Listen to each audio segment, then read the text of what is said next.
चलिए आगे चलते जाओ।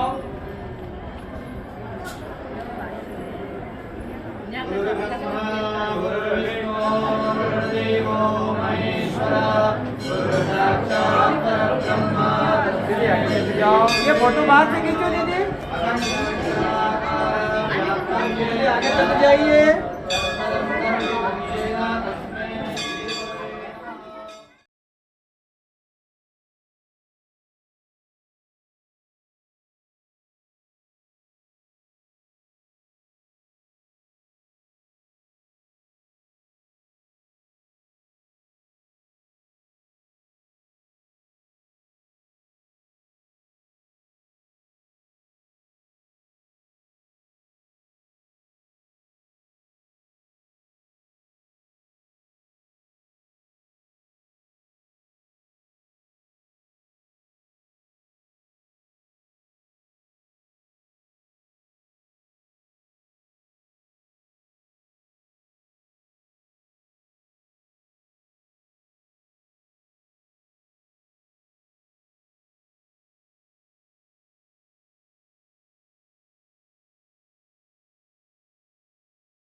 श्रीमन्नारायण।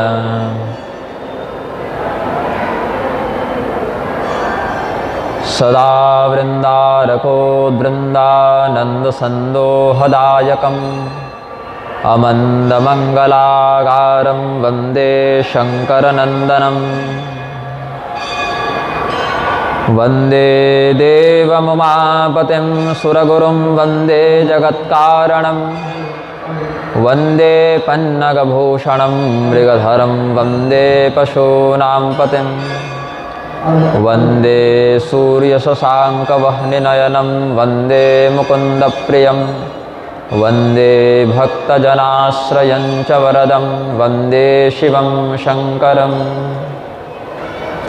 पशुपतिं नृपतिं धरणीपतिं भुजगलोकपतिं च सतीपतिं प्रणतभक्तजनार्तिहरं परं भजत रे मनुजा गिरिजापतिं।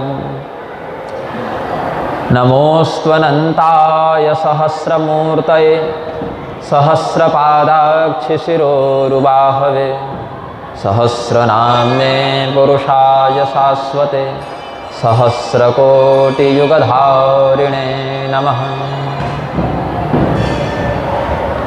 वसुदेवसुतं देवं कंसचाणूरमर्दनं देवकी परमानन्दं कृष्णं वन्दे जगद्गुरुं।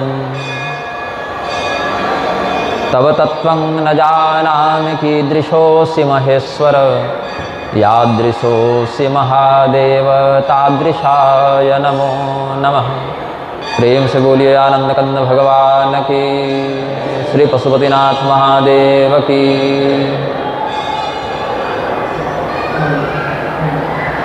भगवान नाम संकीर्तन करें। श्री राम जय जय राम। श्री राम श्री राम जय जय राम। श्री राम श्री राम जय जय राम।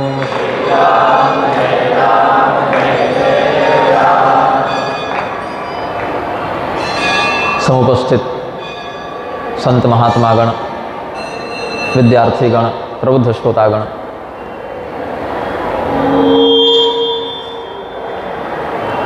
हम जिस पवित्र स्थान पर आज की रात्रि शिव तत्व पर चर्चा करने के लिए प्रस्तुत हुए हैं, उस स्थान का नाम है श्री पशुपतिनाथ धाम। भगवान पशुपति शास्त्रों में किस रूप में वर्णित हैं, उनके नाम के पीछे रहस्य क्या है, इस विषय में कुछ चिंतन प्रस्तुत करेंगे। पाशबद्ध सदा जीव, पाश मुक्त सदा शिव। हम अपने जीवन में कुछ बंधनों से बंधे होते हैं। जिस प्रकार से अपने घर में हम पशुओं को पालते हैं, पशुपालन के माध्यम से कुछ लोग आजीविका भी चलाते हैं, कुछ लोग लोक व्यवहार हेतु अपने निजी संसाधनों में उनका प्रयोग करते हैं। किंतु एक बात उसमें यह ध्यातव्य है कि पशु के गले में एक बंधन होता है, पशु के गले में एक रस्सी होती है। हम सबों के गले में एक रस्सी है, वो दिखती नहीं किंतु व्यवहार से उसका अनुभव किया जाता है। सामान्य पशु के गले में तो एक ही रस्सी होती है, लेकिन हमारे आपके गले में 8 रस्सियां हैं, जिसको पाशुपत दर्शन में अष्टपाश कहा जाता है। भय, घृणा, लज्जा, जुगुप्सा, जात्यभिमान, ऐसे बहुत से अवयव हैं जीवन के जो हमें बांधते हैं। इन्हीं पाशों से बंधा हुआ चेतन पशु कहलाता है या जीव कहलाता है। इन्हीं पाशों से मुक्त चेतन पशुपति कहलाते हैं अथवा शिव कहलाते हैं। तो शिव की आराधना क्यों करनी चाहिए? तो भगवान पशुपति की आराधना क्यों करनी चाहिए? पशुपाश विमोक्षणाय। हम सब जीव में जो पशुता विद्यमान है, जो बंधन विद्यमान है, पशु का अर्थ जीव, पाश का अर्थ माया, पशुपति का अर्थ परमात्मा। जो पाशुपत दर्शन है उसके आधार पर यही बात है। परमात्मा माया के माध्यम से जीव को बांधते हैं अथवा माया के द्वारा बंधे हुए जीव का नियंत्रण करते हैं। वह माया पाश है, भगवान पशुपति हैं, जीव पशु है। तो जीव और शिव में अंतर क्या हुआ? जीव और शिव में केवल स्थिति का अंतर है। पाशबद्ध सदा जीव, पाश मुक्त सदा शिव। जो पास में बंधा हुआ चेतन है वह जीव है, जो पास से मुक्त चेतन है वह शिव है।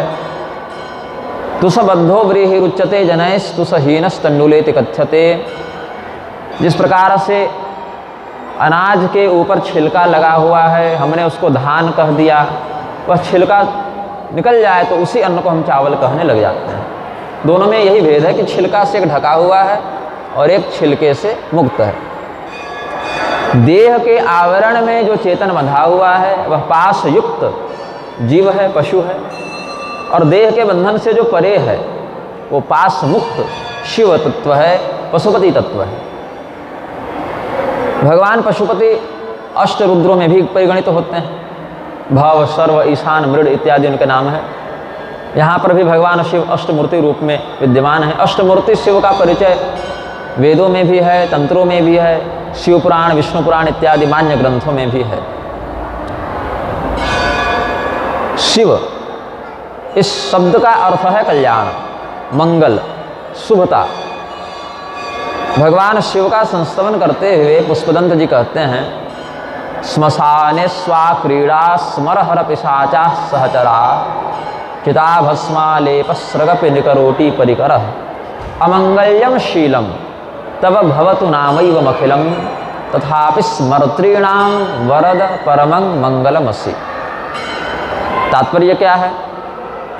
भगवान शिव का शास्त्रोक्त निवास स्थान बताए श्मशान भूमि, उनके सहचर कौन बताए, उनके पार्षद कौन बताए? बोले भूत प्रेत इत्यादि।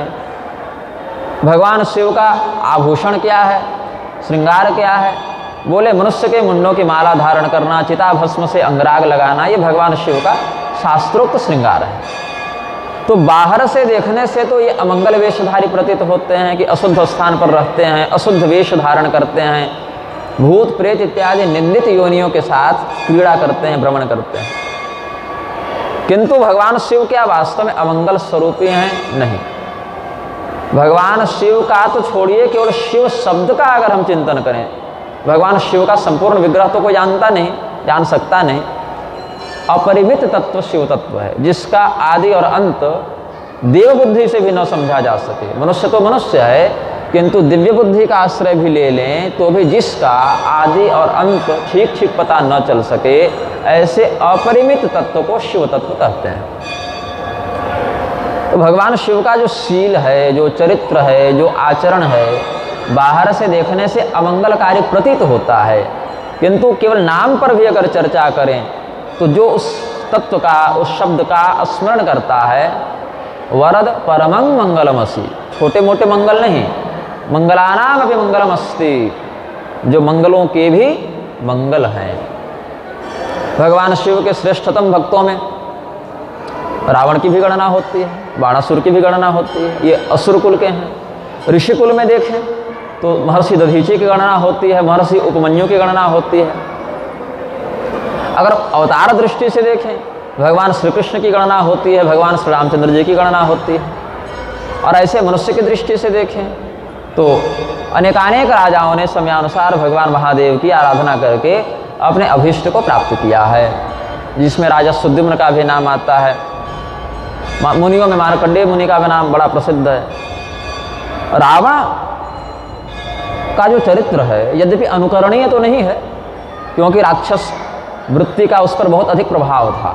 यद्यपि ऋषिपुत्र था, किंतु मातृकुल के दोष से उसमें आसुरी वृत्ति बहुत प्रत्यक्ष विद्यमान थी, बहुत प्रभावी रूप से विद्यमान थी। शिवतांडव स्तोत्र के माध्यम से भगवान शिव की आराधना रावण ने की है। उसमें कुछ भाव हैं जो बड़े सुंदर हैं। रावण के पास क्या है? त्रिलोक विजेता रावण अपनी इच्छा के अनुसार जो सुख चाहे उसका उपभोग करने में समर्थ है। किसी भी देवता, असुर, यक्ष, राक्षस, नाग, किन्नर के द्वारा अवध्य है, मारा नहीं जा सकता है, लगभग मृत्यु के भय से मुक्त है। अगर स्वयं परमात्मा न आ जाए मनुष्य बनकर तो कोई उसे मार नहीं सकता, ये उसको वरदान मिल चुका है। साथ ही वैभव की दृष्टि से देखें, अथवा तपस्या की दृष्टि से देखें, अथवा शास्त्र के अध्ययन की दृष्टि से देखें, जो कुछ एक सम्मानित जीवन के लिए चाहिए वो बहुत बड़ी मात्रा में उसके पास है। लेकिन रावण सुखी नहीं है, रावण सुखी नहीं है। और ये हम नहीं कह रहे, आप नहीं कह रहे, ये रावण ने स्वयं कहा है। कदा निलिम्प निर्झरी निकुंज कोटरे वसन, विमुक्त दुर्मति सदा शिरस्थमंजलिम वहन, विलोल लोल लोचनो ललाम भाल लगनकः, शिवेति मंत्र मुच्चरन कदा सुखी भवाम्यहम। ये प्रश्न करता है। सोने की लंका का राजा, और सोने की लंका तो खैर रहने के लिए, राजा तो त्रिलोकी का है, स्वर्ग इत्यादि के देवता भी उसके अधीन हैं, पाताल में हिरावण बैठाए हुआ है, आकाश में नरांतक बैठाए हुआ है, पुष्कर द्वीप में सहस्रारण भाई भतीजे हैं अपने, तो कमी नहीं है किसी चीज़ की, दल बल बहुत बढ़िया है, लेकिन सुखी नहीं है। हम अपने जीवन में सुखी क्या धन से हो जाएंगे, क्या ऐश्वर्य से हो जाएंगे, क्या सम्मान और प्रतिष्ठा से हो जाएंगे? नहीं। वह पूछता है, रावण ने प्रश्न किया, अपने से ही प्रश्न किया, अपने चित्त से प्रश्न किया, कदा सुखी भवाम्यहम्, मैं कब सुखी हूँ?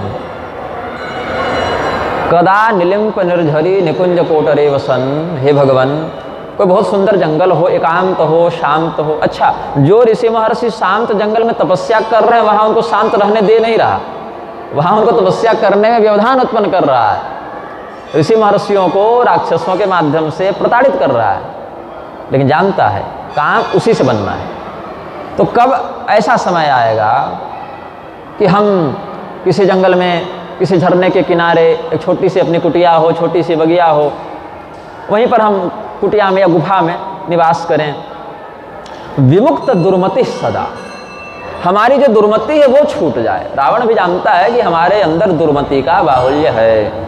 विमुक्त दुर्मति सदा, हमारा चित्त निर्मल हो जाए, हमारी दुर्मति समाप्त हो जाए। शिरस्थ मंजलिम वहन, हमारे हाथ जुड़े हुए हों, प्रणाम की मुद्रा में हमारे हाथ हमारे मस्तकों में लगे हुए हों।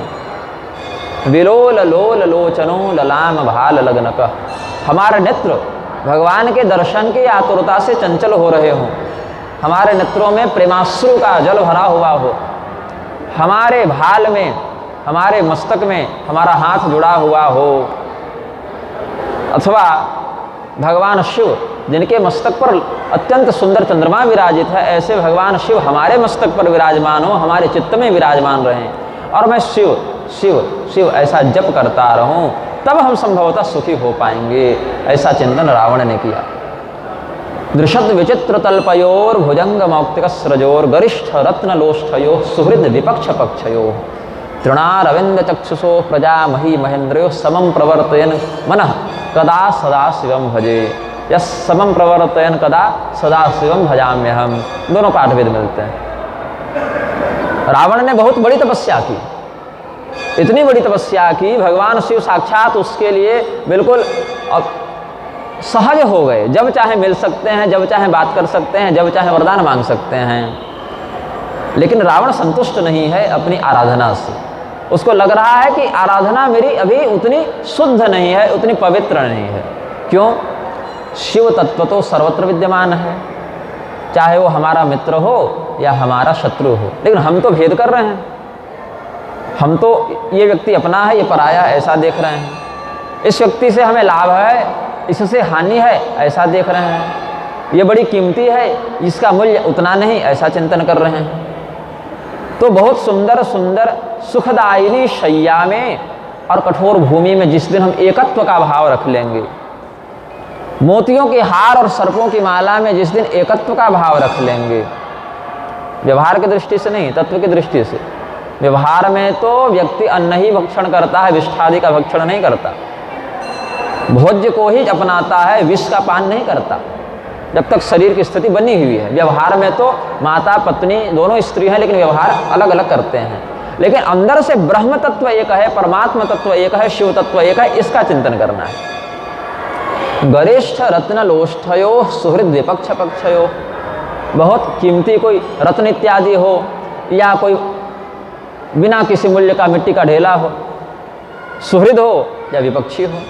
तृणारविंद चक्षुषो प्रजामही महेंद्रयो, चाहे कमल का पुष्प हो या एक सामान्य सा तिनका हो, प्रजा हो, सामान्य जन समुदाय नागरिक हो या बड़े किसी देश का सम्राट हो, समम प्रवर्तयन, इनके वैषम्य के मध्य भी समता का प्रवर्तन करते हुए कदा सदा शिवम भजे या सदा शिवम भजाम्यहम, इनके मध्य जो वैपरीत्य है, जो वैषम्य है, उसका परिहार करके हम समत्व का प्रदर्शन कब करेंगे।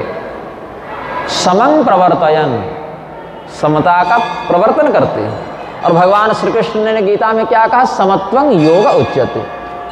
ऐसे वैषम्य की स्थिति में समत्व का भाव रखने वाला व्यक्ति ही योगी है, ऐसे समत्व के भाव को ही योग कहा गया है।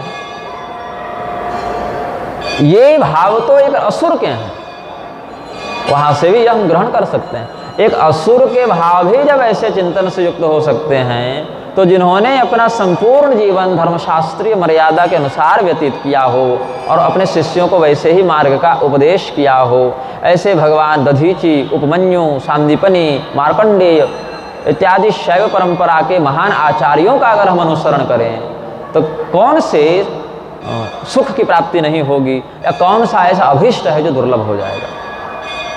जब केवल भक्ति मात्र से प्रसन्न होकर भी, थोड़े से स्तुति से, थोड़े से प्रशंसा से, थोड़ी सी तपस्या से प्रसन्न होकर भी भगवान शिव ने रावण को, भस्मासुर को, बाणासुर को अभिष्ट प्रदान कर दिया। जानते थे कि ये उतने पवित्र भी नहीं हैं, उतने धर्मनिष्ठ भी नहीं हैं, उतने भक्त भी नहीं हैं, लेकिन ठीक है, हमसे प्रेम करते हैं, हमारे दर्शन के लिए आतुर हैं। भगवान आ गए। भस्मासुर ने तो बड़ा हट कर दिया था ना, मस्तक काटने के लिए तैयार हो गया अपना। 6 दिन तक शिव जी नहीं आए, तो 7वें दिन अपना माथा काट कर हवन कुंड में डालने के लिए तैयार हो गया। भगवान शिव प्रकट हो गए। तदा महाकारुणिक दुर्जटे, भगवान शिव कैसे हैं? महाकारुणिक, करुणा तो हमारे आपके अंदर भी हो सकती है किसी के प्रति, ऐसी करुणा उन्हीं में है। महाकरुणा संयुक्त महादेव हैं। तो महादेव की महाकरुणा का परिणाम क्या हुआ? उन्होंने कहा यथाभिकामं वितरामि ते वरम, जिस प्रकार के भी इच्छा रखते हो वैसा वरदान मांग लो। ऐसे अभिष्ट वरदान को देने वाले परब्रह्म का भजन अवश्य ही करना चाहिए। परमात्म तत्व का निरूपण, चिंतन, शिव तत्व का आराधन अवश्य करना चाहिए। अब शिव तत्व का आराधन करने का यह अर्थ नहीं कि अन्य देवताओं की हम निंदा करें। भगवान नारायण यो वै रुद्रस्य भगवान यश्च विष्णुस्तस्मै वै नमो नमः, अथर्ववेद के अनुसार जो भगवान रुद्र हैं, रुद्र क्यों है? ऋतं दुखम द्रावयति इति रुद्रः। जो ऋत शब्द है वह दुख का वाचक है। उस दुख का द्रावण करने से, विनाश करने से हम उस परमात्मा को रुद्र कहते हैं। ऋतं दुखम द्रावयति इति रुद्रः। और जो रुद्र हैं वही विष्णु हैं। यो वै रुद्रस्य भगवान यश्च विष्णुस्तस्मै वै नमो नमः। ये देवताओं ने कहा। देवा हवै स्वर्गलोकं मांसते रुद्रम पृच्छन को भवानिति। सभी देवताओं ने जब उस परमात्मा का ध्यान किया तो उस परमात्मा का साक्षात्कार हुआ। तो पता तो चला है परमात्मा है, लेकिन कैसे हैं, कौन है, इनका परिचय हम तो नहीं समझ पाते। उन्हीं से पूछना चाहिए। को भवानिति, देवताओं ने पूछा आप कौन हैं? सो ब्रवीदहमेकः, परमात्मा ने कहा मैं एक हूँ, मैं एक हूँ, अद्वितीय हूँ, मेरे अलावा दूसरा नहीं। तब देवताओं ने सोचा कि भाई यहाँ विष्णु जी भी हैं, यहाँ ब्रह्मदेव भी हैं, यहाँ इंद्र भी हैं, यहाँ कुमार कार्तिकेय भी हैं, यहाँ पर पृथ्वी देवी भी है, यहाँ पर भूर्भुवस्वः इत्यादि सभी लोक हैं ब्रह्मांड में, और ये कह रहे हैं एकमात्र मैं ही हूँ। तब भगवान शिव ने उनको दिव्य दृष्टि प्रदान की। और फिर ततो देवा रुद्रम पृच्छन, उन देवताओं ने रुद्र से परिचय पूछा। ततो देवा रुद्रम पश्यन, फिर उन देवताओं ने रुद्रदेव का दर्शन प्राप्त किया। ततो देवा रुद्रम अध्यायन, तब जब दर्शन कर लिया तब उनका ध्यान भी किया। ततो देवा ऊर्ध्वबाहो रुद्रम स्तुवन्ति, फिर देवताओं ने अपने दोनों हाथ ऊपर किए। हर हर महादेव कहते हैं, हाथ ऊपर करते हैं ना, ये वैदिक मर्यादा है। नमः पार्वती पतये हर हर महादेव का उद्घोष हो तो हाथ ऊपर हो। हाँ, माताओं के हाथ वैसे ऊपर न हो, कंधे तक हो। पूर्णतया स्त्रियों का हाथ ऊपर करना आर्तक मुद्रा कहलाता है। वो द्रौपदी जी ने जब अपनी साड़ी जब देखी कि अब बचेगी नहीं, तो दोनों हाथ ऊपर करके भगवान कृष्ण के सामने शरणागत आर्त भाव से पुकारा है। तो माताओं को हाथ कंधे तक ही ऊपर करना चाहिए, उसके ऊपर अगर आर्त भाव न हो तो न करना चाहिए। तो ऊर्ध्वबाहो रुद्रम स्तुवन्ति, देवताओं ने अपने हाथों को ऊपर करके शरणागत भाव का प्रदर्शन करके रुद्रदेव की आराधना की है। उसी में बहुत बातें कही हैं। यो वै रुद्रस्य भगवान यश्च स्कंदस्तस्मै वै नमो नमः, जो भगवान रुद्र हैं उन्हीं का दर्शन कुमार कार्तिकेय में हो रहा है। ऐसे भगवान रुद्र को हम प्रणाम करते हैं। यो वै रुद्रस्य भगवान या च पृथ्वी तस्मै वै नमो नमः, जो भगवान रुद्र हैं वही पृथ्वी देवी के रूप में हमें धारण करते हैं, ऐसे रुद्र को हम प्रणाम करते हैं। यो वै रुद्रस्य भगवान यश्च विष्णुस्तस्मै वै नमो नमः, यश्च सूर्यस्तस्मै वै नमो नमः, यश्च वायुस्तस्मै वै नमो नमः, यच्चाकाशं तस्मै वै नमो नमः। जो कुछ दिख रहा है संसार में, काल भी, जीवन भी, मृत्यु भी, और अंत में कह दिया यच्च सर्वं तस्मै वै नमो नमः। भगवान महादेव की स्तुति में कहते हैं। भगवान महादेव अकेले तो है नहीं, भगवती शक्ति के साथ युक्त हैं। अगर सगुणाकृति में देखें तो भगवान शिव भगवती पार्वती के साथ युक्त हैं। ऐसे देखें तो शिवलिंग और अर्घ के रूप में स्थित हैं। आधार और लिंग दो स्वरूपों में भगवान का दर्शन होता है। यत्तद् ब्रह्मलिंगम प्रशांतम, वह लिंग क्या है? बोले परमात्मा का चिन्ह ही यहाँ पर लिंग के रूप में परिचायित होता है। प्रशांतम, जिसके अंदर परम शांति है, बाहर का कोई भी विकार या क्षोभ जिसको प्रभावित नहीं कर सकता। ऐसे अब भगवान शिव और भगवती शक्ति, भगवती उमा, भगवती पार्वती जब अलग अलग दिखती हैं तो हम उनको देवी शक्ति और शिव, शिव शक्ति ऐसा कहते हैं। लेकिन जब इन दोनों का स्वरूप एक ही हो जाए, जो अलग अलग अनुभव हो रहा है, वो अलग जो भेद है वो मिट जाए, दोनों का स्वरूप एक हो जाए, तो क्या होगा? तब बोले उमाशंकर योगो यह स योगो विष्णु रुच्यते। विष्णु तत्व का व्याख्यान जब वेदों ने किया, रुद्र हृदयोपनिषद में किया गया, तो कहते हैं उमा और शंकर दोनों तत्वों का जब सम्मेलन हो जाता है, दोनों जब एक हो जाते हैं, उसी सम्मिश्रित रूप को विष्णु ऐसा कहा जाता है। यह वैशिष्ट्य है। भगवान शिव का पंचवक्त्र स्वरूप भी है, सद्योजात, वामदेव, तत्पुरुष, ईशान और अघोर, 5 वक्त्र भी भगवान शिव के हैं। भव, सर्व, रुद्र, ईशान, मृड, पशुपति इत्यादि अष्टवक्त्र रुद्र भी हैं। एक मुख वाले भी भगवान शिव का लोग ध्यान करते हैं। अर्थात भगवान को किसी एक ही नाम, रूप, आकृति में बांध कर नहीं रखा जा सकता। समयानुसार, युगानुसार भक्तों पर कृपा करने के लिए, मनुष्यों को विरक्ति के मार्ग के माध्यम से ये जो अष्टपाशों से बंधा हुआ पशु संज्ञक जीव है, पुद्गलाक्ष जीव है, उसको मुक्त करने के लिए भगवान शिव विविध प्रकार की लीलाएं करते हैं।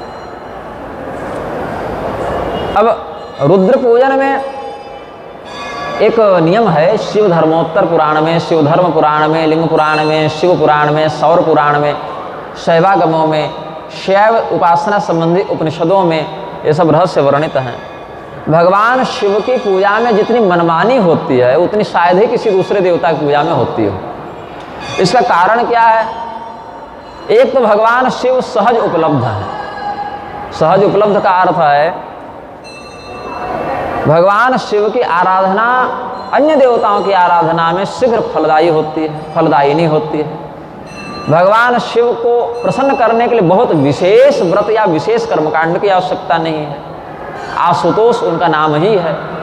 शीघ्र ही, अल्पकाल में ही संतुष्ट हो जाएं, ऐसे देवता को आशुतोष कहते हैं। हाँ, लेकिन ऐसा नहीं कि बिल्कुल ही मनमानी करते चले। यो वेदस्स शिव स्वयं, जो वेद हैं वही भगवान शिव हैं। और यह भी कहते हैं, भगवान शिव का भी यह वचन है, विष्णु भगवान का भी यह वचन है, देवी जी का भी यह वचन है, श्रुति स्मृति ममय वाग्ये यस्त उल्लंघ्य वर्तते आज्ञा भंगी मम द्वेषी मद्भक्तोपि न वैष्णव या मद्भक्तोपि न शाम्भव। जो वेद हैं, स्मृतियाँ हैं, पुराण हैं, तंत्र हैं, श्रुति सम्मत जो भी ग्रंथ हैं, वो भगवान शिव की आज्ञा है, आदेश है। और उस आदेश का उल्लंघन करके उच्छृंखलता का प्रवर्तन करना उनके भक्तों के लिए शोभनीय नहीं है। उनके भक्तों के लिए यह विहित है, यह आवश्यक है कि भगवान शिव का जो अनुशासन है, जो आदेश है, ऐसे वेद पुराण स्मृति के सदाचार का विधिवत अपनी क्षमता के सर्वोच्च सीमा पर्यंत पालन करें। यदि ऐसा नहीं करते हैं तो वैदिक मर्यादा के विरुद्ध जाने से, चाहे ब्रह्मदेव हो, चाहे भगवान गणेश हो, चाहे दक्ष प्रजापति हो, मस्तक तो भैया सबका कटा है। भगवान शिव के त्रिशूल में कोई पक्षपात की बात नहीं है। और शैवागमों में तो यह भी वर्णन है कि भगवान शिव ने भगवान विष्णु के सभी अवतारों के भी मस्तक काटे हैं। अब ये बात थोड़ी विवादित लगती है पढ़ने में, सुनने में, ऐसा कैसे हो गया? लेकिन नहीं, देवताओं के रहस्य को हम अपनी मानवीय बुद्धि से संपूर्णता के माध्यम से नहीं समझ सकते। भगवान विष्णु ने स्वयं शिव जी से कहा है, कालिका पुराण इत्यादि के अनुसार, कि हे शिव जी, संहार करना तो आपका कार्य है और अपना देह हर व्यक्ति को प्यारा होता है, तो उस देह को मैं जब धारण करता हूँ, मैं जब अवतार लेता हूँ, तो अपनी लीला को बंद करने का मन ही नहीं करता। मन करता है ये जो अवतार हमने लिया है, चाहे नृसिंहावतार हो, चाहे कूर्मावतार हो, चाहे मत्स्यावतार हो, चाहे वराहावतार हो, इन शरीरों को मैं धारण ही किए रहूँ। तो इस शरीर छोड़ने का मन नहीं करता। अपने मन से छोड़ दूँ तो आत्महत्या का भी थोड़ा संदेह जाता है। आप संहार के अधिष्ठाता हैं, आप ही हमारे इन शरीरों का संहार कर दीजिए। तो भगवान शिव ने कहा ठीक है। तो भगवान शिव ने श्रीकंठादि अवतार के माध्यम से भगवान के सभी अवतारों के शरीरों का नाश किया है और उन अवतारों के लीला कलेवर को पूर्ण करके उनके मुंडों की माला भी सम्मान हेतु अपने गले में धारण कर ली है। लेकिन जब तक सांप्रदायिक वैमनस्य रहेगा, ये रहस्य समझ में नहीं आएंगे। भगवान विष्णु और भगवान शिव में जो तात्विक अभेद है, हरिहर में जो संबंध है, वो ऐसे समझ में नहीं आएगा। जब तक दोनों देवताओं की एकत्व की बुद्धि नहीं होगी, किसी एक की भी कृपा नहीं हो सकती। एक की निंदा से दोनों की निंदा हो जाती है और एक का सम्मान से दोनों का सम्मान हो जाता है। इस क्षेत्र में खाटू श्याम की बड़ी प्रतिष्ठा है, मध्य प्रदेश में, राजस्थान में और भी क्षेत्रों में। ये कौन है? सूर्यवर्चा नाम के यक्ष देवता ही बर्बरीक के अवतार लेकर आए हैं। जब देवताओं का समूह चिंतन कर रहा था कि भगवान का कृष्णावतार होने वाला है, हम सबों को भी अपने अपने स्वरूपों के माध्यम से जाना चाहिए, माहौल बनाना चाहिए, तो सूर्यवर्चा ने कहा कि भाई पृथ्वी का भार इतना भी नहीं बढ़ गया है कि भगवान को स्वयं आना पड़ जाए, ये सब भार तो हम ही हरण कर सकते हैं। सूर्यवर्चा ने कहा। तो देवताओं ने कहा कि हम जानते हैं आपके पास ऐसा अद्भुत पराक्रम है, सामर्थ्य है, लेकिन केवल भार उतारना थोड़े है, वो तो भगवान वहाँ बैठे बैठे भी कर सकते हैं। और भी बहुत सी लीलाएं होती हैं, बहुत से उद्देश्य होते हैं, बहुत से शाप और वरदान को सार्थक करना होता है, इसीलिए भगवान जाते हैं। तो आप जाएंगे तो अवश्य पृथ्वी पर, लेकिन अब आप युद्ध नहीं लड़ेंगे। तो ये बर्बरीक के रूप में आए अवश्य, महाभारत तक पहुँचे अवश्य, और सक्षम भी थे सबको मारने में, लेकिन इनको देवताओं ने कहा कि आप युद्ध मत लड़िए। भगवान श्री कृष्ण ने नीति का पालन करते हुए इनका मस्तक मांग लिया, इन्होंने दे भी दिया, इसीलिए विशेष प्रतिष्ठा भी हुई। इन्होंने कहा कि हम भगवान एक वरदान मांगा इन्होंने कि हे प्रभु, हम महाभारत का युद्ध देखना चाहते हैं। तो अर्बुद पर्वत के ऊपर, जिसको माउंट आबू भी कहते हैं आजकल, अर्बुद पर्वत के ऊपर भगवान ने कहा आप यहाँ पर बैठिए, मस्तक को कहा कि आप यहाँ विराजित हो जाइए, और यहाँ से कुरुक्षेत्र की भूमि का आप दूर से हवाई सर्वेक्षण करते रहिए, अवलोकन करते रहिए। महाभारत युद्ध पूर्ण होने पर सभी लोग अपने अपने पराक्रम की बड़ी प्रशंसा कर रहे थे कि हमने ऐसा कर दिया, वैसा कर दिया। तो उन्हें अट्टहास का अनुभव हुआ, कोई हंस रहा है। बोले ये ध्वनि किसकी है? बोले ये तो बर्बरीक की ध्वनि है, वो वहाँ बैठकर हंस रहे हैं। क्यों हंस रहे हैं? तो उन्होंने कहा कि आप लोग ने किसी को मारा नहीं है, मारने वाले तो एक ही थे, लेकिन वो कौन से देवता हैं, उनका स्वरूप बड़ा विचित्र है। इन्होंने आज की भाषा में कहें तो गवाही दी, प्रमाण प्रस्तुत किया, अपना अनुभव बताया। एक अद्भुत देवता जिसके दाएं भाग में एक ही मस्तक है और बाएं भाग में 5 मस्तक हैं, वह मुझे दिखाई पड़ा। स्कंद पुराण के कौमारिका खंड के अंतिम अध्याय में ये बात वर्णित है। वहीं पर बर्बरीक का महात्मा बहुत से अध्यायों में है। फिर हमने देखा कि उस देवता के दाईं ओर 4 हाथ हैं, बाईं ओर 10 हाथ हैं। दाईं ओर मकराकृत कुंडल है, सोने का मुकुट है, मोतियों की माला है, वैजयंती माला है, कौस्तुभ मणि है। बाईं ओर नरमुंडों की माला है, जटाजूट है, त्रिपुंड धारण किए हुए हैं, सर्पों का आभूषण है। दाईं ओर चक्र इत्यादि धारण किए हैं, बाईं ओर त्रिशूल धारण किए हैं। और इतना विकराल स्वरूप हमको देखकर लगा मानो अब संसार का प्रलय ही हो जाएगा। मुझे भी हृदय में भय का अनुभव हुआ। ये कौन थे? ये भगवान हरिहर हैं, परब्रह्म हैं। तो जो उसका अधिकारी है वही उस स्वरूप को देख सकता है। अपने से हम कहीं से कोई दीक्षा ले लें, कोई किसी का वीडियो देख लें, कोई कहीं से मंत्र प्राप्त कर लें, तो हम सीधे भगवान के ही तत्व को जान गए, ऐसा कदापि संभव नहीं। आप इस शरीर में पिछले 50 वर्षों से रह रहे हैं, 30, 40, 50 वर्षों में आप अपने शरीर को कितना पहचान पाए? कभी अपने किडनी को देखा, लीवर को देखा, अंतड़ी को देखा, कहाँ से कौन सा हार्मोन निकल रहा है, कहाँ से कौन सा रसायन कैसे निकलता है, कैसे भोजन पचता है, उस भोजन की ऊर्जा पूरे शरीर में कैसे ताकत ले आती है, काम करते करते वो ऊर्जा कैसे समाप्त होती है। जिस शरीर में आप रह रहे हैं उसको आप बिल्कुल नहीं जानते।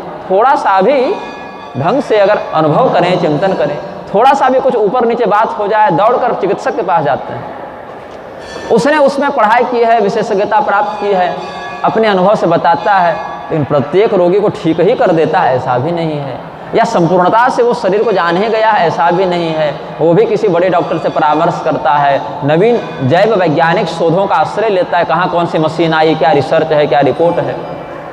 एक हड्डी, चमड़े, खून, चर्बी, मांस, मज्जा से बने शरीर में तो हमारी गति है नहीं, लेकिन हम बैठकर चिंतन करने लग जाते हैं, दावा करने लग जाते हैं कि ये देवता सही हैं, ये गलत हैं, ये छोटे हैं, ये बड़े हैं। ऐसा नहीं करना चाहिए। देव तत्व को तो मनुष्य की बुद्धि ऐसे भी नहीं समझ सकती, और ये तो देव तत्व नहीं, ये तो परमात्म तत्व है। देवता में तो फिर भी मनुष्य की बुद्धि कुछ लग भी जाए, लेकिन देवताओं के भी ये देवता हैं, देवाधिदेव हैं, महादेव हैं। ऐसा चिंतन करना चाहिए। तो धर्मशास्त्रीय मर्यादाओं के विपरीत जाकर धर्मशास्त्रीय अनुशासन की उपेक्षा करते हुए अगर कोई व्यक्ति भगवान शिव की आराधना करता भी है वो कृपा का पात्र नहीं है, दंड का पात्र है। भगवान शिव की बनाई मर्यादा के अनुसार ही यमराज सबका निर्णय कर रहे हैं। भगवान शिव की बनाई मर्यादा के अनुसार ही धर्मशास्त्रों ने सदाचार का उपदेश किया है। शिव पुराण में, लिंग पुराण में ये सब बातें वर्णित हैं। तो भगवान शिव, हाँ, अगर वह व्यक्ति जानता नहीं है, अज्ञानी है, लेकिन हृदय में भक्ति है, तो उतने अंश में भगवान उसको अभीष्ट वस्तु दे देंगे। और जब देखेंगे कि मेरा भक्त सच में निर्मल हृदय वाला है, मेरा हृदय स्वयं, मेरा भक्त स्वयं को समर्पित कर चुका है, तो भगवान महादेव उसको ज्ञान भी दे देंगे। ज्ञानम महेश्वरादिक्षेत, ज्ञान की याचना भगवान महेश्वर से करनी चाहिए। दक्षिणामूर्ति का अवतार धारण करके भगवान शिव ने कितने संप्रदायों के, कितनी विद्याओं का उपदेश किया है। पूरे पूरे तंत्र शास्त्र तो, आगम शास्त्र तो शिव प्रोक्त ही बताए गए हैं। दिव्यवाच शिव उवाच में भी जो संवाद है, शिव पार्वत्यात्मक संवाद है। आगतम शिव वक्त्रेभ्यो गतं च गिरिजाश्रुतो मतम श्री वासुदेवस्य तस्मादागम उच्यते। आगम शास्त्र, तंत्र शास्त्र, इनकी पद्धति किसने बताई संसार को? भगवान शिव के मुख से निकला, पार्वती देवी के कान में गया, और भगवान विष्णु ने समर्थन किया कि ये जो शिव जी ने पार्वती जी को बताया है, ये सही बात है। उन्होंने प्रमाणीकृत किया है। तो आगतम शिव वक्त्रेभ्यो, शिव जी के मुख से बाहर आया। गतंच गिरिजा श्रुतौ, गिरिजा देवी पार्वती देवी के कानों में गया। और मतम श्री वासुदेवस्य, या मतम श्री वासुदेवेन, विष्णु भगवान के द्वारा उस बात को सर्टिफाइड किया गया, प्रमाणित किया गया। तस्मादागम उच्यते, इसीलिए आगम शास्त्र कहा गया है। आगम शास्त्रों में भी, पुराणों में भी यह बात है, प्रत्येक व्यक्ति प्रत्येक पूजा में अधिकृत नहीं होता। सभी व्यक्ति अपने अपने शरीर के अनुसार पूजा करते हैं। किसी का शरीर ब्राह्मण का है, किसी का क्षत्रिय का है, किसी का वैश्य का है, किसी का शूद्र का है, किसी का स्त्री का है, किसी का पुरुष का है, किसी का राक्षस का है, किसी का देवता का है, किसी का ऋषि का है। पूजा तो सबने भगवान शिव की है, लेकिन कैसे? स्वकर्मणा तमभ्यर्च्य, अपने कर्म के द्वारा, अपने लिए विहित कर्तव्य के द्वारा भगवान की आराधना करनी चाहिए। कर्तव्य विमुख होकर शिवाराधन करे, अज्ञानी हो उतने अंश में तो क्षमा कर दिया जाएगा। जब उसका भाव शुद्ध हो जाएगा तो उसको ज्ञान भी दे दिया जाएगा। ज्ञान हो जाए तो वह विधि पूर्वक करने लग जाएगा। लेकिन अगर जानता है या कोई बता रहा है फिर भी उपेक्षा करता है या मनमानी करता है, तो वह उच्छृंखल, अनुशासनहीन इस श्रेणी में आता है। फिर वह सेवक नहीं रहा। भज सेवायाम, सेवा के अर्थ में भजन, भज धातु है ना, भजती, भजते, भजेते, भजनते भी चलता है। चलता है कि नहीं? भजते ही बनता है, उभयपदी है। हाँ, तो भोक्तृत्वाभिमान के आधार पर भेद बनेगा, कौन उसका फल भोग रहा है, उस हम की दूसरा, इस आधार पर। तो भगवान शिव का वचन है, शिव तत्व को जानने वाले आचार्यों का वचन है, अभक्ष भक्षण करने वाले, मांस मदिरा इत्यादि का सेवन करने वाले लोगों से शिव जी कोसों दूर रहते हैं। अब शिव जी के नाम पर सारी नशेबाजी हो रही है। हर हर महादेव का टैटू लगवा लो, जय महाकाल का टी शर्ट पहन लो, और फिर भांग का गोला खा के गांजा फूकते रहो। ये शिव भक्ति नहीं है। हाँ, यदि आप असुर योनि में होते, राक्षसे पैदा हुए होते, तो माथा काट के चढ़ा दीजिए रावण जैसा। वैसे तो नहीं है ना, मनुष्य हैं। मनुष्य हैं तो मनु के सिद्धांतों के अनुसार आपको चलना है, अन्यथा मनुष्य शब्द आपके लिए नहीं है। अन्यथा फिर क्या होंगे? साक्षात पशु पुच्छविषाणहीन, बिना सींग और पूंछ के पशु हो सकते हैं, मनुष्य नहीं हैं। तो मानव धर्म शास्त्र मनु महाराज के द्वारा जो बताया गया उसके आधार पर सदाचार हो। फिर शिव धर्म शास्त्र जिसके आधार पर रेणुकाचार्य ने, नकुलीसाचार्य ने, विश्वरूपाचार्य ने जो पंच सिंहासनों के अधिपति बने, ज्ञान सिंहासन, सद्धर्म सिंहासन, वैराग्य सिंहासन, 5 सिंहासन हैं इस पृथ्वी पर।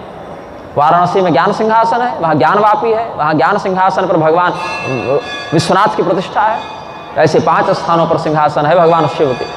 वहाँ पंच शैवाचार्य बैठते हैं। उन शैवाचार्यों के उपदेश का अनुसरण करते हुए जो व्यक्ति शिव धर्म में अधिकृत है वो उनका पालन करे, उसमें भी स्वाधिकारानुसार करे। ये नहीं कि स्त्री का काम पुरुष कर दे और पुरुष का काम स्त्री कर दे।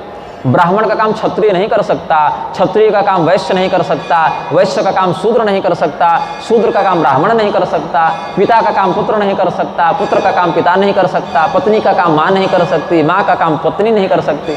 सबके अधिकार और सबके कर्तव्य पूर्व निश्चित हैं। उनकी मर्यादा के अनुसार ही व्यक्ति को काम करना चाहिए। जो व्यक्ति कानून मंत्री है वो कोयला मंत्रालय नहीं देखता, जो व्यक्ति कोयला मंत्री है वो शिक्षा विभाग नहीं देखता, जो व्यक्ति शिक्षा मंत्री है वो चिकित्सा का विभाग नहीं देखता। जिस विभाग में भगवान आपको भेजे हैं अपने कर्मों के अनुसार उसमें निष्ठा रखेंगे तो परमात्मा की प्राप्ति सहज है। मनमानी करेंगे दंडित तो होंगे, पापी के श्रेणी में गणना होगी आपकी।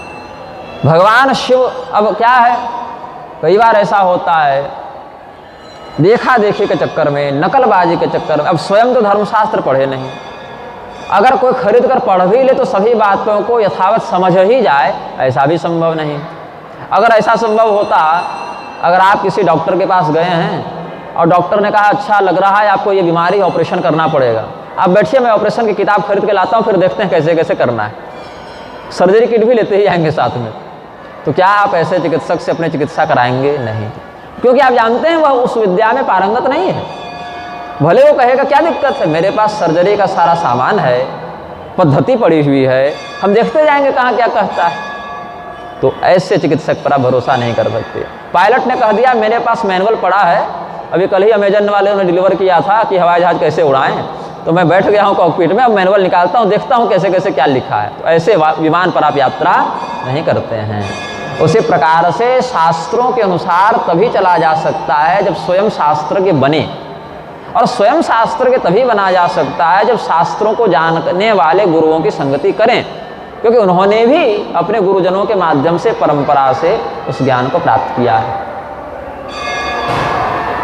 रुद्राक्ष धारण करना बड़े सौभाग्य का विषय है, बड़ी पवित्रता का विषय है, लेकिन रुद्राक्ष धारण करके नशेबाजी आप नहीं कर सकते, मांसाहार नहीं कर सकते, व्यभिचार नहीं कर सकते, असत्य भाषण भी नहीं करना चाहिए, और कठोर नियम पर जाएं, असत्य भाषण भी नहीं करना चाहिए।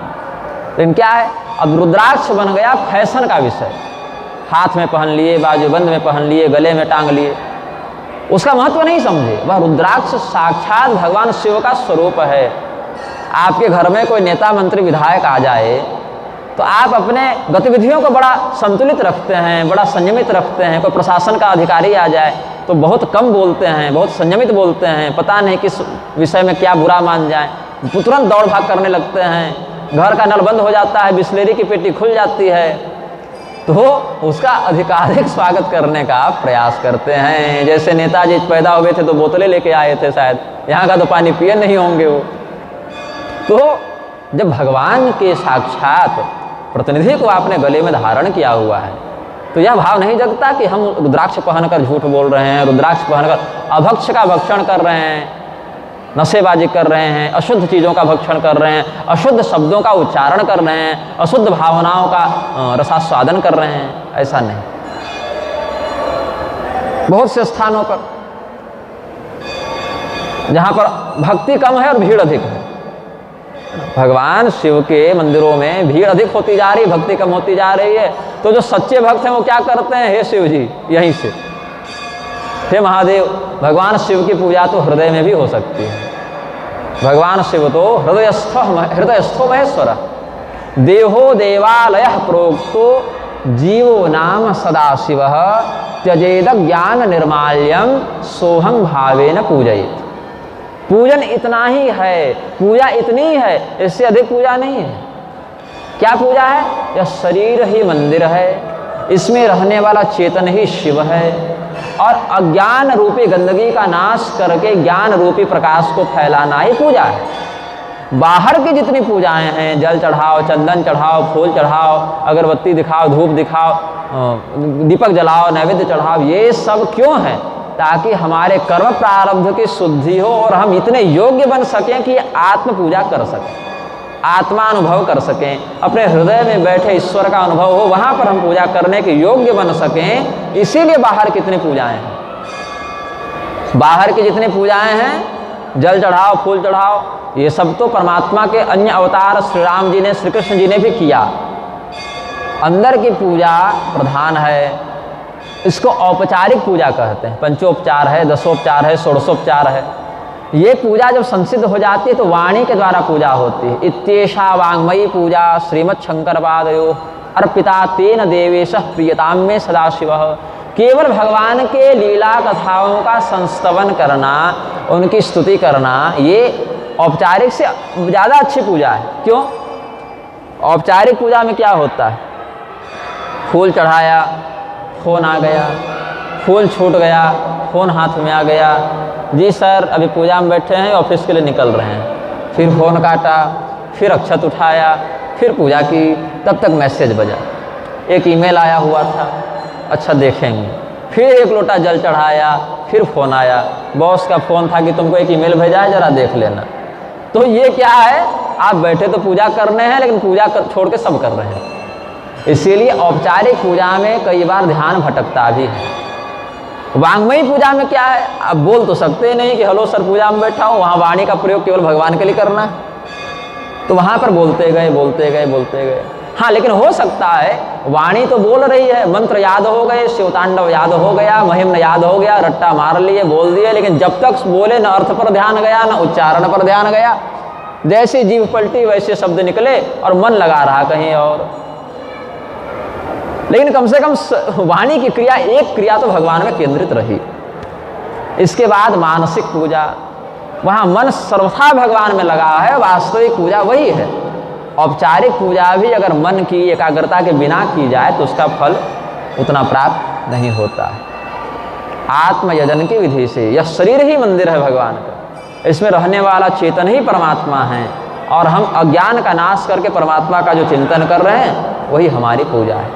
और हमारे शरीर से जितनी क्रियाएं हो रही हैं सब के सब भगवान की सेवा में ही जा रही हैं।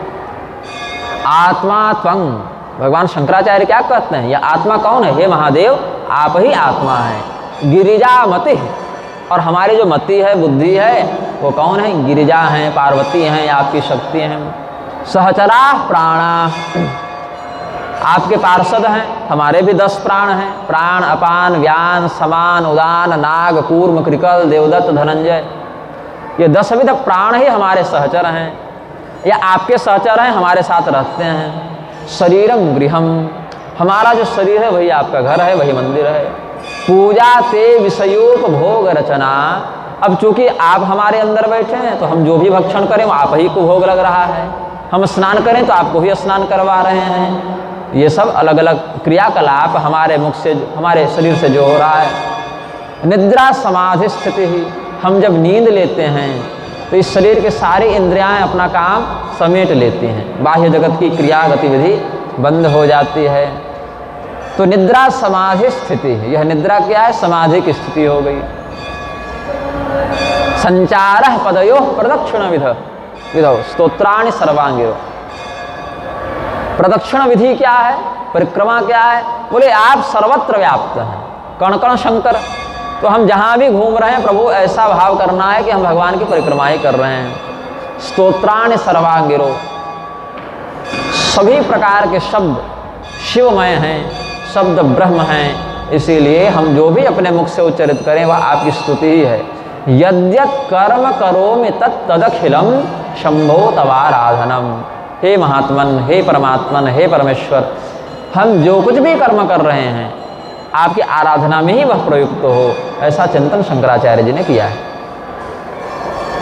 भाव क्या है? हमारी प्रत्येक क्रिया शिव जी के लिए है, प्रत्येक कर्म शिव तत्व की प्रसन्नता के लिए है, शिव तत्व के सिद्धि के लिए है, इसलिए कोई क्रिया अनुचित न करें, कोई क्रिया शास्त्र मर्यादा के अनुशासन के विरुद्ध जाकर न करें। अज्ञानवशात जो पाप हो जाता है वो तो उतने अंश में चलो समझ में आती कि नहीं जानता तो क्या करेगा, लेकिन जब जान जाए या कोई बता दे उसके बाद भी अगर वही गलती आप करते हैं तो विशेष दंड के पात्र होते हैं।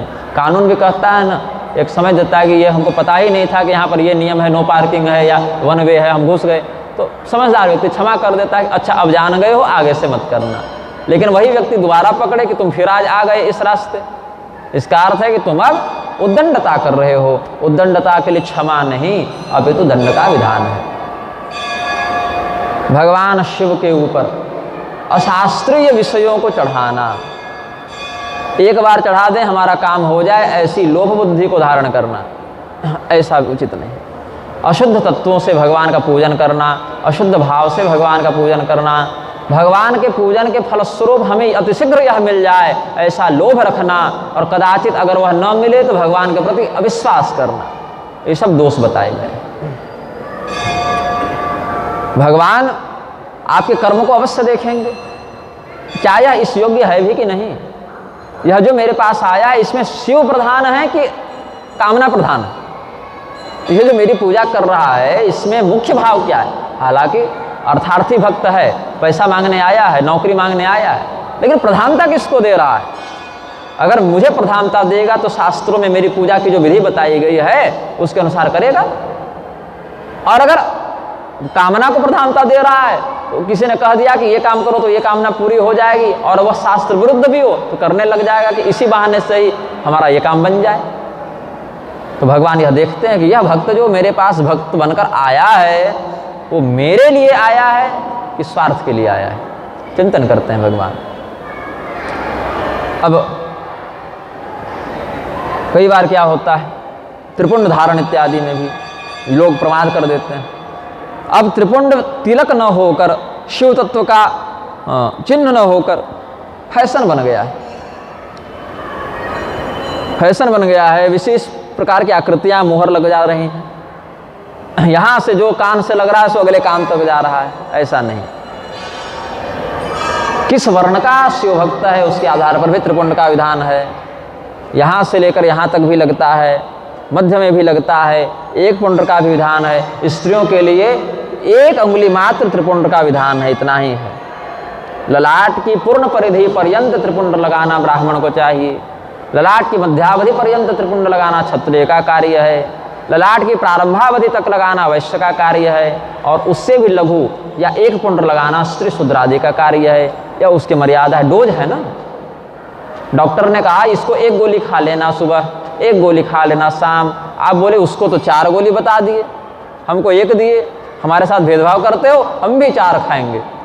अरे भाई उसको साथ में हो सकता है 2 बीमारियां और हो, या हो सकता है उसको जो गोली दी गई हो उसके mg कम हो, या हो सकता है उसके साथ कुछ और बात हो।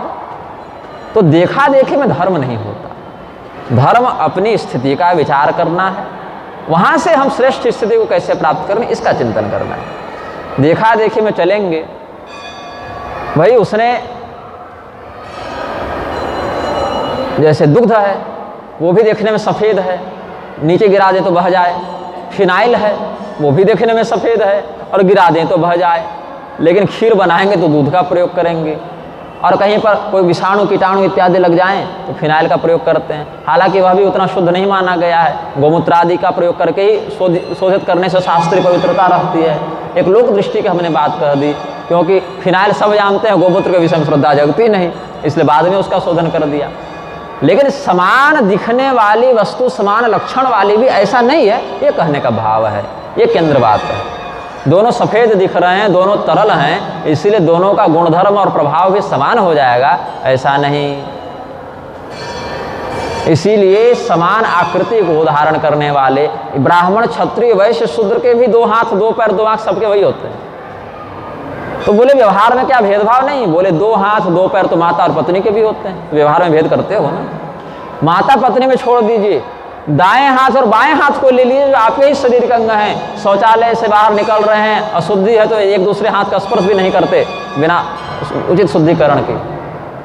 अपने मुख में जब भोजन करते हैं, जो उच्छिष्ट का परिज्ञाता है, अब जो मूर्ख है उसकी बात छोड़ दीजिए, लेकिन जिसको जूठे का होश है वो दूसरे अंग का स्पर्श नहीं करता। अपने ही शरीर में भेदभाव करते हैं कि नहीं करते हैं ना? क्यों करते हैं? क्योंकि प्रत्येक तत्व को भगवान ने किसी विशेष कारण से विशेष नियमावली के आधार पर बनाया है। उस नियमावली के आधार पर चलने से वह कल्याण को प्राप्त करता है, उच्छृंखलता का परिचय देने से वह विनाश को प्राप्त करता है। चाहे वह दक्ष प्रजापति के समान वरिष्ठ पद पर बैठा हो, लेकिन विनाश को ही प्राप्त करता है। और विनाश तो भगवान शिव का निजी विभाग है, ऐसे देने का तो सब दे रहे हैं, लेकिन एक स्पेशलिटी होती है ना, त्रिदेवों के मध्य भगवान शिव विशिष्टता से विनाश का कार्य संभालते हैं। मोक्ष भी देते हैं, भोग विलास भी देते हैं, ज्ञान भी देते हैं, सब देते हैं, लेकिन एक विभाग होता है। परमात्मा ने संहार रूपी कर्म को करने के लिए शिव रूपी स्वरूप को धारण किया है, तो वह शिव तत्व ही ऐसे उच्छृंखल का विनाश भी कर देता है। क्योंकि यो वै रुद्रस्य भगवान यस्य मृत्युस्तस्मै वै नमो नमः। मृत्यु रूप भी वही हैं और मृत्युंजय रूप भी वही हैं। मारने वाले भी वही परमात्मा हैं और बचाने वाले भी वही परमात्मा हैं। तो उच्छृंखलता का परिचय न देते हुए, शिवलिंग को पत्थर नहीं समझते कि पाइप लगा के धो दिए, फिनाइल लगा के धो दिए, ऐसा नहीं। कचड़ा पानी बहते बहते काई जम गया तो लगे ब्रश लेके और कांटा वाला सरगढ़ने। कुछ ऐसे शास्त्रीय सात्विक शोधक द्रव्यों का आंवले का प्रयोग करें, रीठे का प्रयोग करें, बेसन का प्रयोग करें, दही का प्रयोग करें, जो शुद्ध तत्वों में परिगणित होते हैं, उनसे शोधित करें। केमिकल लगाकर रगड़ने लग गए कि शिवलिंग ज़्यादा चमकेगा तो भक्त ज़्यादा आएंगे, चांदी मलिन हो रही है। ऐसा नहीं करना चाहिए। वो धातु नहीं है, वो पत्थर नहीं है। पत्थर धातु तो सुनार की दुकान पर भी हैं, आप तो उनके पास जाकर कुछ नहीं कर रहे। इनमें देवत्व प्रतिष्ठित है और देवत्व को प्रतिष्ठापित करना जितना कठिन है, विसर्जित करना उतने सरल है, उतने ही आसान है। आप अपने घर में किसी महापुरुष को, किसी महापुरुष छोड़िए, किसी भ्रष्टाचारी नेता को ही बुलाकर दिखा दीजिए, बड़ा प्रपंच करना पड़ता है। लेकिन घर से भगाने के लिए प्रपंच नहीं करना पड़ता। उसको अगर हल्का सा भी बुरा लगेगा ना, वो चला जाएगा। एक पतित व्यक्ति, एक घूसखोर नेता जब इतना स्वाभिमान रखता है कि जब तक वो बिल्कुल नाक न रगड़े हमको नहीं जाना, और थोड़ा सा भी मेरे विपरीत हो जाए तो वहाँ से हम चल जाएं, तो देवता आने के लिए कितना परिश्रम करते होंगे और जाना कितना सरल है। इसीलिए देवतत्वों का पूजन उनके विधान से होना चाहिए, अपने बनाए विधान से नहीं। अपने विधान से तो कोई व्यक्ति कुछ बनाकर चला जाए, आपके बनाए विधान से तो कुछ नहीं हो सकता। आप अगर कह दें आज कि आज से हमारा गैस चूल्हा लकड़ी से जलेगा, नहीं जलेगा, उसको एलपीजी ही चाहिए। आज से हमारा रूम हीटर जो है वो पानी से चलेगा, नहीं चलेगा, उसको विद्युत चाहिए, उसके लिए वह व्यवस्था है। एक जड़ तत्व लोहा, प्लास्टिक, एल्युमिनियम का बना तत्व तो आपके विधान से चल ही नहीं सकता अपना स्वभाव छोड़कर। तो देवताओं की पूजा पद्धति अपने अनुसार आप कैसे ढाल लेंगे? हाँ, केवल अगर भजन करना है, राम राम करना है, शिव शिव करना है तो पड़े रहो, करते रहो, उससे भी कल्याण हो जाता है। लेकिन अगर कर्मकांडीय विधि में उसका प्रयोग करना है, आराधना विधान में उसका प्रयोग करना है, उसी माध्यम से करना पड़ेगा, उसी विधान से करना पड़ेगा जैसी उसकी नियमावली है। एक सामान्य सा भोजन बनाते हैं, उसमें अगर सही विधि का ध्यान न रखें तो स्वाद में गड़बड़ हो जाती है, पकने में गड़बड़ हो जाती है। एक सामान्य सी ड्रेसिंग करता है चिकित्सक, कहीं कट फट जाए, ड्रेसिंग करता है, उसमें थोड़ा बहुत ऊपर नीचे हो जाए, घाव पक जाएगा, हड्डी सही से जुड़ेगी नहीं। छोटी छोटी बातों में विधि का, प्रक्रिया का क्या महत्व है। लेकिन अगर देवताओं की बात है तो क्या कहते हैं? देवता भाव के भूखे हैं। भाव के न भूखे हैं, दुर्भाव के तो भूखे नहीं हैं। भाव भी तो सद्भाव और दुर्भाव दोनों हैं। भाव पर्याप्त नहीं है, सद्भाव होना चाहिए, दुर्भाव नहीं होना चाहिए। प्रेम से बोलिए पशुपतिनाथ महादेव की जय।